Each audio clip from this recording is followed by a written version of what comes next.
સ્થાનિક સ્વરાજ્યની ચૂંટણીઓની તારીખ જાહેર થઈ ગઈ છે ત્યારે પાટણની ચાણસ્મા, હારીજ અને રાધનપુર એમ 3 નગરપાલિકાની ચૂંટણી યોજાવાની છે। ત્યારે આજે ઉમેદવારોનું ઉમેદવારી ફોર્મ ભરવાની છેલ્લી તારીખ હોવાથી ત્રણેય તાલુકાના મામલતદાર કચેરી ખાતે નગરપાલિકાના ઉમેદવારોનું ઘસારો જોવા મળ્યો હતો। પક્ષની વાત કરીએ તો ભાજપ, કોંગ્રેસ અને આમ આદમી પાર્ટી એમ ત્રિપાંખીયો જંગ જોવા મળશે। પાટણ જિલ્લાની 3 પાલિકાની ચૂંટણી યોજાવાની હોય ત્યારે ચાણસ્મા, હારીજ, રાધનપુર સહિત પાલિકામાં ચૂંટણી યોજાવાની છે। ત્યારે આજે ઉમેદવારી ફોર્મ ભરવાની છેલ્લી તારીખ હોવાથી ઉમેદવારોનો ઘસારો રહ્યો હતો અને ભાજપ, કોંગ્રેસ તેમજ આપ અને અપક્ષ ઉમેદવારો ફોર્મ ભરવા માટે વહેલી સવારથી તૈયારી કરી અને ફોર્મ ભરવા આવ્યા હતા।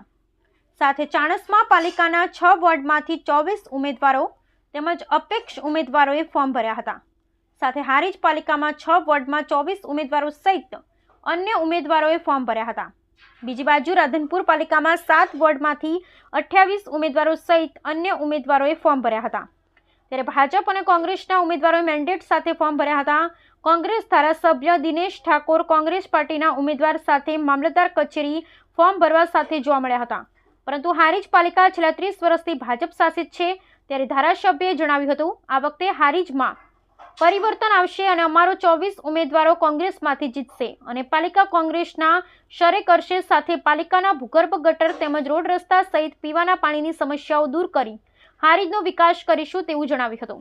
પાટણ જિલ્લાના ભાજપ મહામંત્રી ઉમેદવારો સાથે આવી ઉમેદવારોના જોડે રહી ફોર્મ ભરાયા હતા। સાથે તેમણે જણાવ્યું કે હારીજમાં ત્રિપાંખીયો જંગ હોય અથવા આમ આદમીના ઉમેદવારો ઊભા રહ્યા હોય તો ભાજપને કોઈ નડતર નથી અને હારીજ પાલિકા છેલ્લા 30 વર્ષથી ભાજપ શાસિત હોવાથી આ વખતે પણ ભાજપની જ પાલિકા બનશે તેવું જણાવ્યું હતું।